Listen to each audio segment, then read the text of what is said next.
So I just got done watching Possession, and man, there's something really familiar about this episode.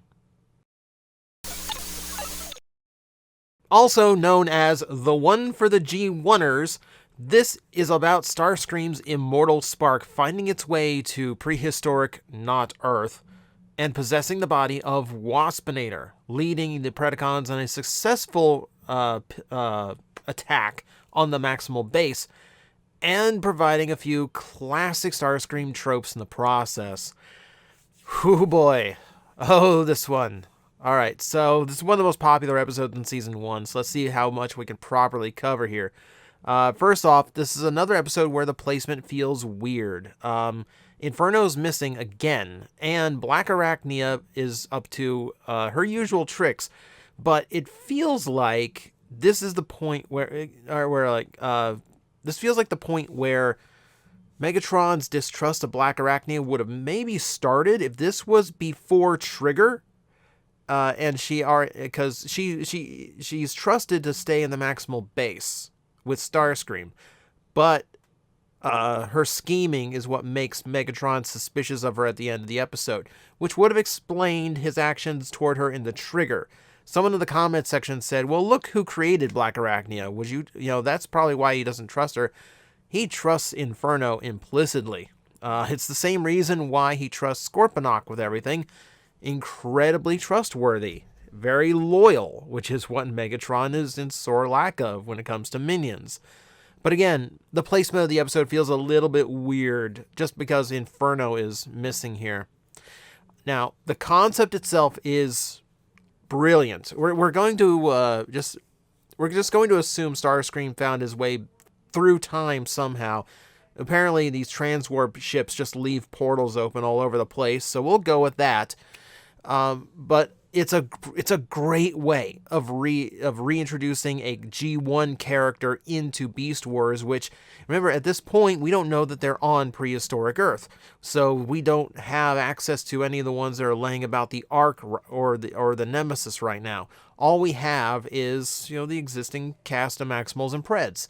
But using Starscream's ghost from G1 and retroactively making that a mutant immortal spark that is now flying through space, which is the last way we saw Starscream in the original G1. Granted, he had his body back, but still, flying through space helplessly.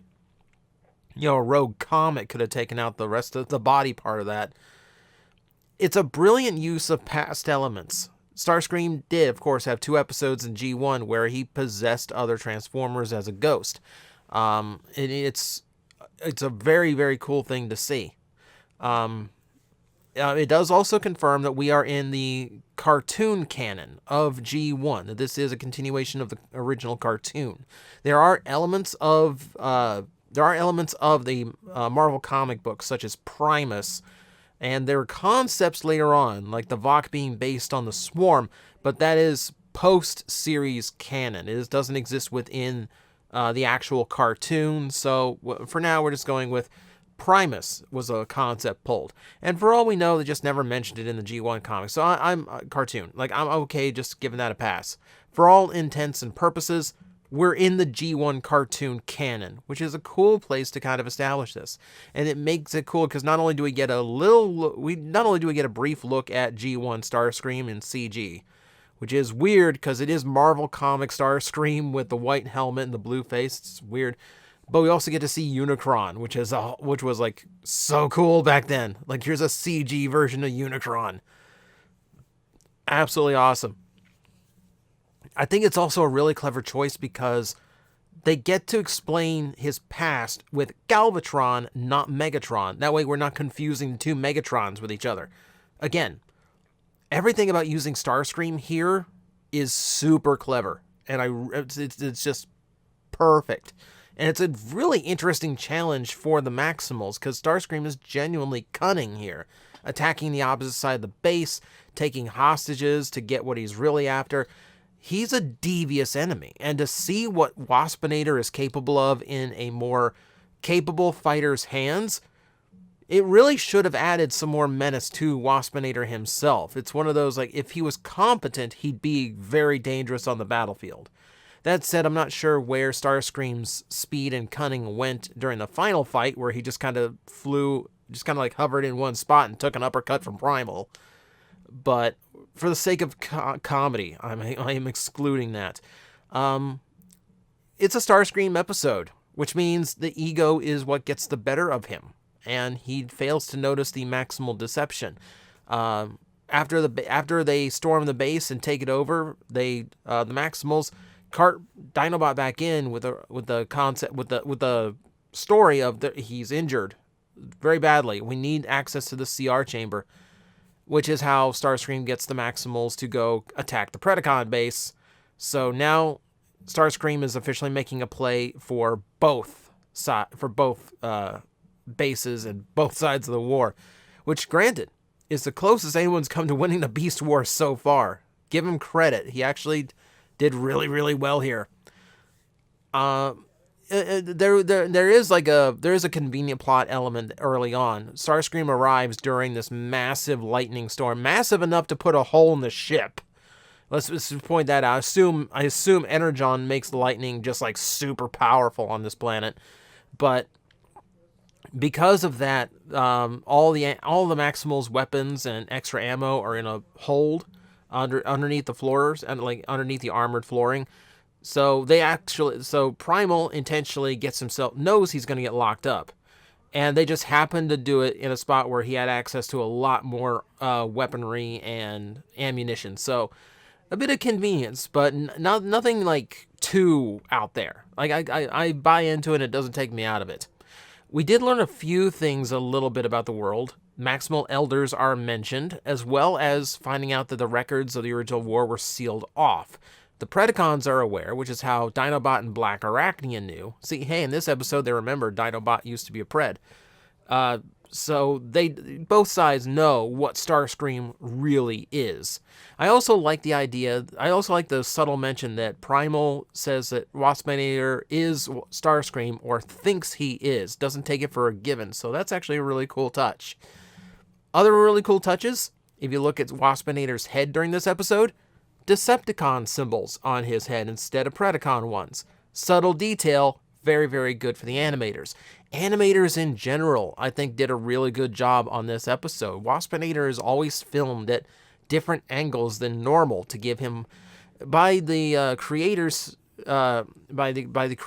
and those involved, a more heroic stance, just to kind of like give him a different feel, and it's really well done. It's like good like cinematography going on for Starscream. Also good was Doug Parker turning his pterosaur into a Starscream, which is good that pterosaur just had a passing role in this episode, because they do sound very, very similar to each other. But still, Chris Latta's voice is not an easy one to mimic. I think the Starscream was a little bit too screamy, but we can chalk that up to being without a body for 300 years, being a little bit more manic than he used to be. That's perfectly fine. I do love at the end, this little touch the animators threw in, where when Waspinator Starscream was about to get blown up, Primal gives him an hasta la vista a la Terminator, and then actually flips down sunglasses before he flies off. Brilliant little comedy bit right there at the end. Love that. And here's the thing, this is all just like the Starscream side of things. Here's something that goes unsaid in this episode. Black Arachnia is perfect.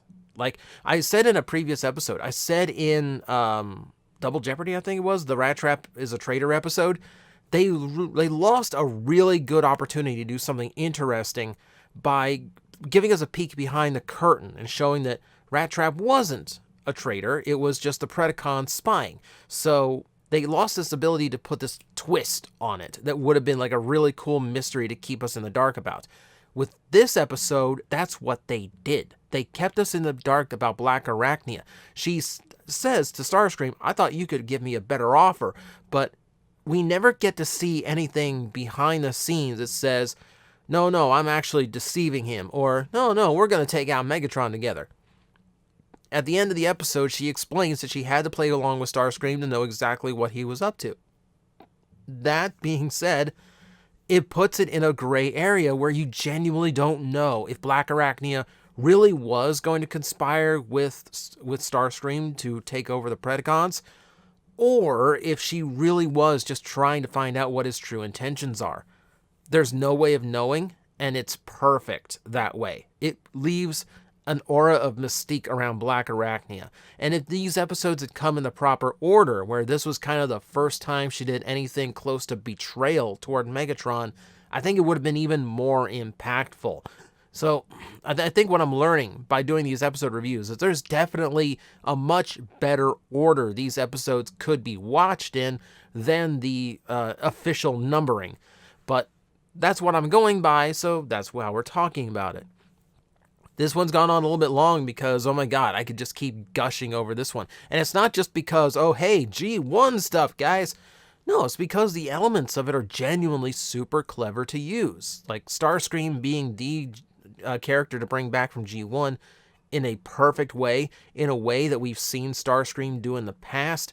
It's, one of the most popular characters, so it makes sense to bring back and sets up so many cool moments here. It's a really, really solid episode. This one gets a masterful score. So much clever writing going on and so many subtleties that give it a different feel. Really good episode. Really fun one. All right. That's going to do it for this one. Thank you guys for watching. And the next episode, I know people have been waiting for. So stay tuned. We're going to get to the bottom of that one.